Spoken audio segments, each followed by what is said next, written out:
década de los años 60 fue probablemente la década más importante en la historia de la lucha libre, ya que en esos años se hicieron las bases de lo que sería la lucha libre mexicana en todo su esplendor.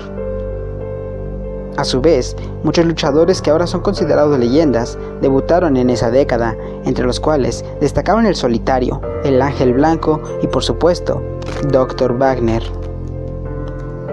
Después de varios años de tener una gran carrera como equipo, Ángel Blanco y Dr. Wagner decidieron agregar a alguien más a su dupla para formar una facción, y después de una gran búsqueda lograron encontrar al Solitario, el cual estaba dando mucho de qué hablar en los inicios de su carrera. Después de varios años de ser equipo, Dr. Wagner y el Ángel Blanco traicionaron al Solitario, desencadenando una rivalidad que duró más de 10 años. Luego de una década de conflictos, varias traiciones y alianzas, el Solitario logró vencer a Dr. Wagner en una lucha de máscara contra máscara en el año de 1985, poniendo fin a esta larga y clásica rivalidad. El Solitario dijo que a pesar de la cruda rivalidad, él y el Ángel Blanco eran muy, pero muy buenos amigos. Un día del año 1986, durante un encuentro de lucha libre, el Solitario se quejaba de dolores en el estómago y fue llevado a un hospital donde desgraciadamente falleció en cuestión de minutos.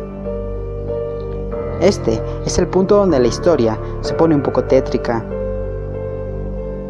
Cuenta esta leyenda urbana que antes de morir, el Solitario y el Ángel Blanco hablaron y debido a la gran amistad que tenían, hicieron la promesa de que el primero que muriera regresaría por el otro. Se dice que el Ángel Blanco un día soñó con el Solitario, donde éste le decía que volvería por él.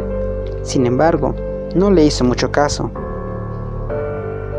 Después de 20 días de la muerte del Solitario, el Ángel Blanco murió en un accidente automovilístico en donde el conductor, que era precisamente Dr. Wagner, quedó paralítico el resto de su vida.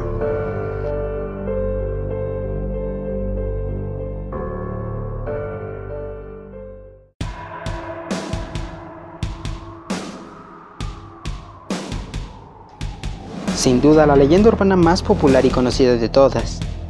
Este mito surgió debido a que siempre que Tinieblas aparecía en televisión, el Dr. Morales, que en paz descanse, desaparecía de la transmisión y minutos después de que Tinieblas salía de escena, el Doctor volvía a las narraciones.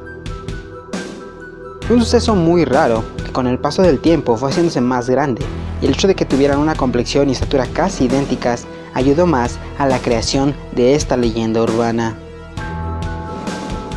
Cabe destacar que en una ocasión en una rueda de prensa, el Doctor dejó caer, según él, intencionalmente, una máscara de Tinieblas desde su saco.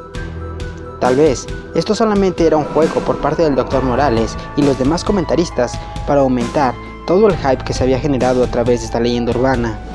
Pero la leyenda tiene muchos huecos que favorecen a que muchos crean que es real esta teoría. Que Dios te bendiga. Hasta luego, Tinieblas. Señoras y señores, amables amigos. ¿Qué fue eso? Se pasó de lanza. Se pasó de lanza. Sí. Se pasó de lanza. Como que fue muy revelador la parte. Claro. Ahí como parece. Así es, Andrés, pero hay algo que se me hace muy raro, mi queridísimo Jesús, mi queridísimo Andrés. ¿Dónde está el doctor Alfonso Morales? De repente me dijo, voy por unas pastillas porque me siento mal y no aparece. Mira, ¿Sabes quién lo ¿cómo sabe? te lo explico? ¿Sabes ¿Cómo quién? te lo explico, Leo? Eso no te lo puedo explicar. He dicho muchas cosas yo y nadie me cree, pero explícaselo, Jesús. Bueno, pues que le Explícaselo. pregunten a Luche de Peluche, seguramente sabe dónde está el doctor Alfonso Morales. Mientras vemos cómo castigan al doctor, a Tinieblas. A ver, Espérate, ¿cómo es eso? ¿Qué dijiste? ¿Sí? ¿Qué dijiste? Tinieblas, ¿cómo castigan a Tinieblas? Ten cuidado que con lo tiene que un hablas. doctorado en lucha libre. Sabe más.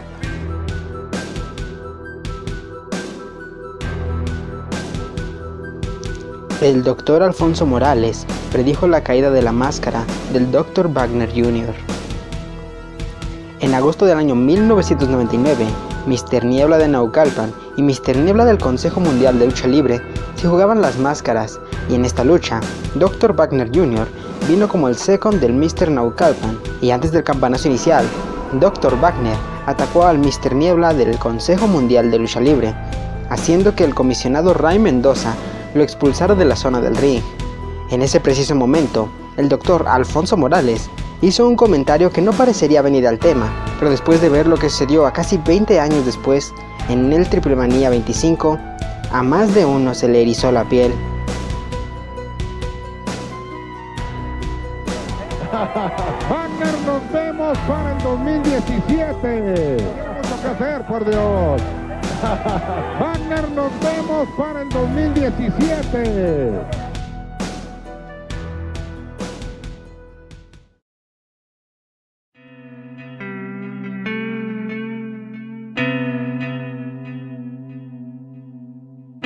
Rafael Caro Quintero fue uno de los narcotraficantes más grandes de la historia, y teniendo el poder que tenía, obviamente se podía dar ciertos lujos, y él siempre fue un gran fanático de la lucha libre.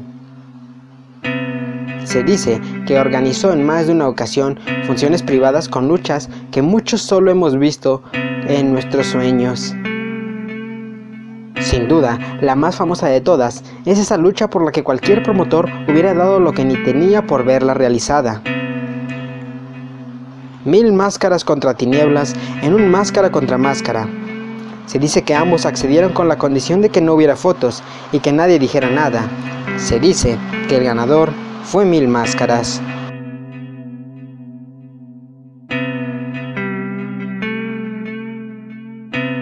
El personaje de Pentagón se creó en la empresa AAA para ser el némesis del famoso luchador Octagón. Se dice que este personaje nació con una maldición y que todos aquellos que lo porten nunca tendrán éxito en la lucha libre.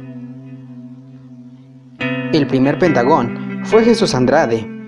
Un error en una lucha contra la Parca casi lo mata y lo obligó a retirarse de los cuadriláteros.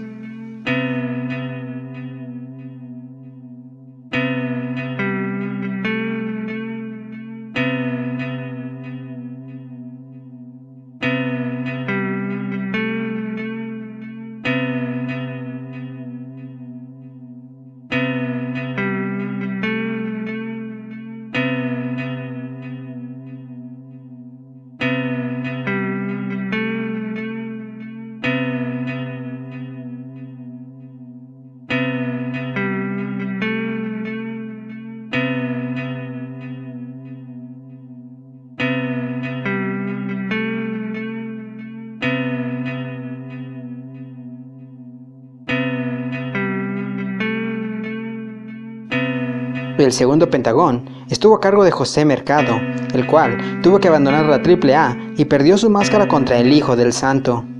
Esto a poco tiempo de su debut, dándole muy poca imagen al personaje y durando también muy poco con este.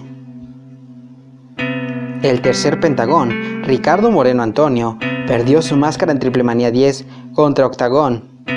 Además, cabe resaltar también que el único Pentagoncito que ha existido se encuentra en la cárcel por un delito que no cometió. Hoy en día, el más popular de todos es Penta el Cero Miedo, el cual, como dato curioso, precisamente adoptó ese emblema de Cero Miedo debido a que él decía que no creía en maldiciones y que iba a hacer todo lo posible por poder prosperar en su carrera con este maldito y desgraciado personaje. Es bueno saber que Penta el Cero Miedo está llevando este nombre y personaje a lo más alto, aunque muchos aseguran que solo es cuestión de tiempo para que la maldición también recaiga sobre él.